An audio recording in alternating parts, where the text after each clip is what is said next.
शेतकऱ्यांनी महायुती किंवा महाविकास आघाडी या दोघांकडेही कर्जमाफीची मागणी केली नव्हती. महाविकास आघाडीने 3 लाखापर्यंत कर्जमाफी करू अशा पद्धतीचं त्यांच्या घोषणापत्रामध्ये टाकलं. त्यानंतर देवेंद्र फडणवीसांना वाटलं याच्याही पुढे जाऊन आपण काहीतरी केलं पाहिजे जेणेकरून लोक आपल्याला मतदान करतील, म्हणून त्यांनी सरसकट सातबारा कोरा कोरा असा शब्द वापरला. त्यानंतर सगळे शब्द त्यांनी फिरवले. शेतकऱ्यांचं आंदोलन झालं, तारीख मिळाली. ते तारीख मिळण्याच्या थोड्या वेळ आधी त्यांनी समिती गठीत केली.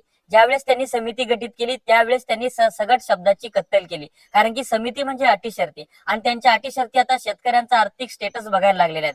त्याच्यामध्ये शेतकऱ्यांचा कुटुंब हे एकक मानलं जाणार आहे. उद्धव ठाकरेंनी जी कर्जमाफी केली होती त्याच्यामध्ये शेतकरी हे एकक होतं, म्हणजे घरामध्ये 4 शेतकरी असतील, त्यांच्या नावावर वेगवेगळी शेती असेल, त्यांनी कर्ज काढलं असेल तर ते सगळं माफ झालं. परंतु आता हे इथं खूप अटी शर्ती भयान लागणार आहेत आणि त्याच्यामध्ये शेतकरी भरडला जाणार आहे. त्यामुळे परत एकदा लढाईसाठी आपल्याला सज्ज व्हावं लागेल.